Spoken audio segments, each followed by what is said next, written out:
Chapter 18, in which Piglet does a very grand thing on your birthday. Halfway between Pooh's house and Piglet's house was a thoughtful spot, where they met sometimes when they had decided to go and see each other. And as it was warm and out of the wind, they would sit down there for a little while and wonder what they would do, now that they had seen each other. One day, when they had decided not to do anything, Pooh made up a verse about it, so that everybody should know what the place was for.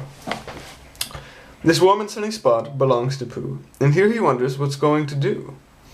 Oh bother, I forgot, it's Piglet's too. Now, one autumn morning, when the wind had blown all the leaves off the trees in the night, and was trying to blow the branches off, Pooh and Piglet were sitting in a thoughtful spot and wondering. What I think, said Pooh, is I think we'll go to Pooh Corner and see Eeyore, because perhaps his house has been blown down, and perhaps he'd like us to build it again.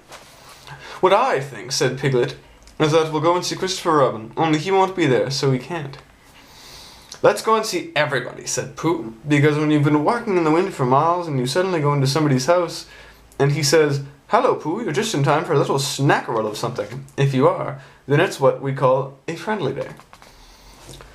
Piglet thought that they ought to have a reason for going to see everybody, like looking for small or organizing an exposition. If Pooh could think of something. And Pooh could. We'll go because it's Thursday, he said, and we'll go wish everybody a very happy Thursday. Come on, Piglet.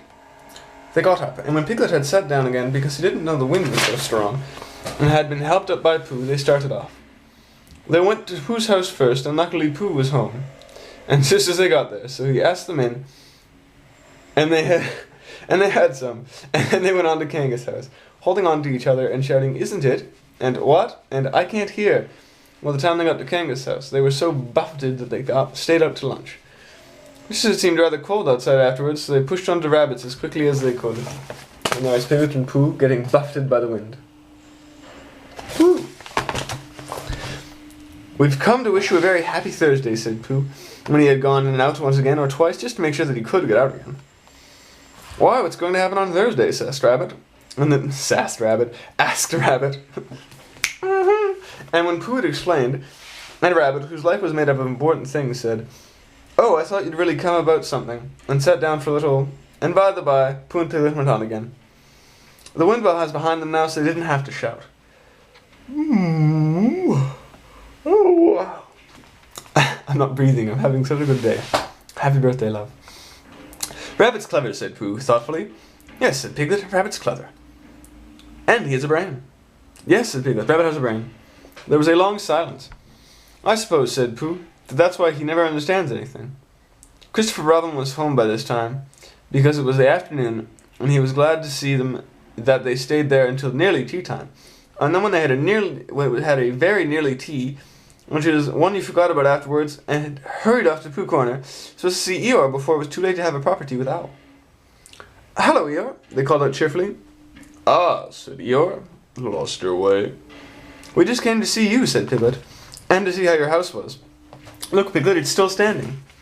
I know, said Eeyore. Very odd. Somebody ought to come and knock it down. He wondered whether the wind would blow it down, said Pooh. And that's why nobody's bothered, I suppose. I thought perhaps they had forgotten. Well, we're very glad to see you, Eeyore, and now we're going to see Owl. That's right. You'll like Owl. He flew past a day or two ago and noticed me. He didn't actually say anything, mind you, but he knew it was me. Very friendly of him, I thought. Encouraging. Pooh and Piglet shuffled about a little and said, Well, goodbye, Eeyore, as lingering as they could, and they had a long way to go and wanted to be getting on. Goodbye, said Eeyore. Mind you don't get blown away, little Piglet. You'd be missed. People would say, Where's little Piglet been blowing to? Really wanting to know. Well, goodbye, and thank you for happening to pass me. Goodbye, said Pooh and Piglet for the last time, and they pushed on to Owl's house. Now this part's incredibly cute. The wind was against him now, and Piglet's ears streamed behind him like banners as he fought his way along, and it seemed to be hours before he got to the shelter of the 100-acre woods. and they stood up straight again to listen a little nervously to the roaring gale among the treetops. Cutest picture is Piglet, with his ears flapping in the wind like banners.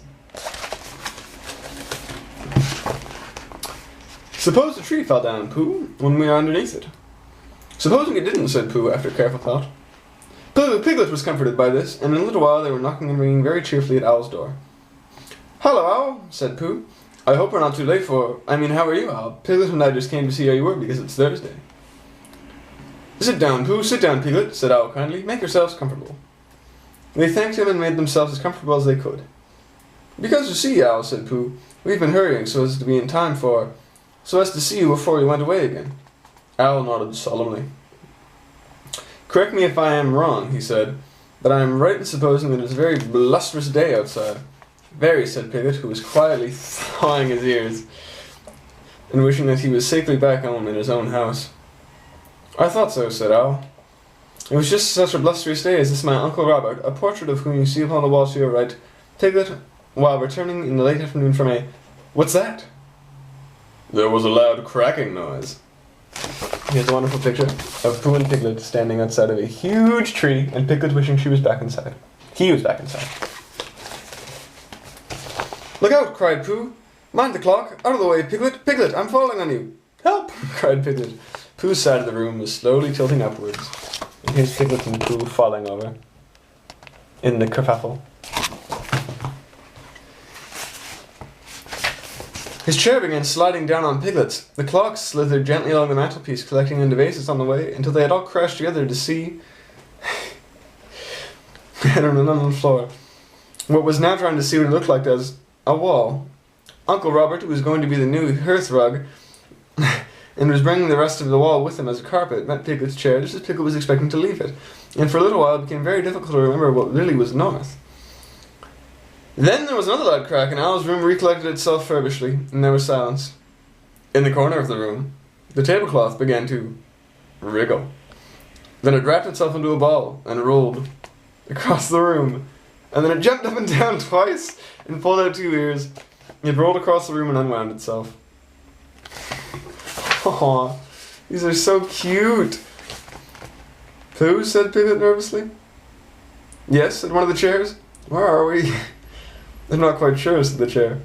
"Are we in Owl's house?" "I think so, because we just had tea and we haven't had it."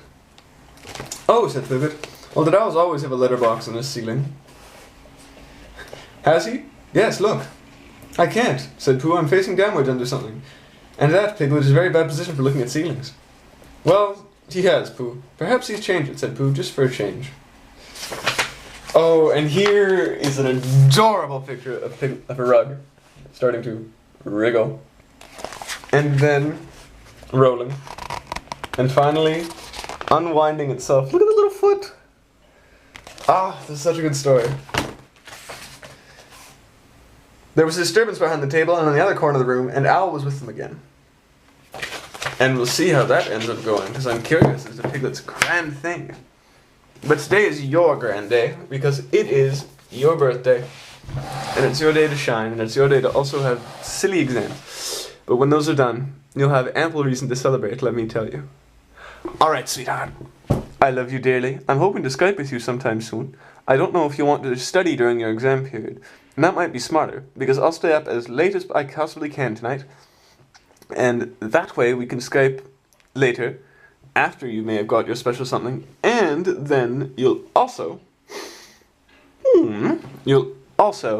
Oh, goodness gracious. Oh, I'm so excited I wasn't breathing. You'll also be able to look at your stuff and do your exams, and I'll be around. If you want to Skype in between your exams, I can do that for about an hour, about from 7 till 8. I can do that, although no pressure, because I would likely be staying up later as well. I love you, Christy. Happy birthday. And I hope it goes very, very well, and here is a cupcake. I love you, Christy. Good night.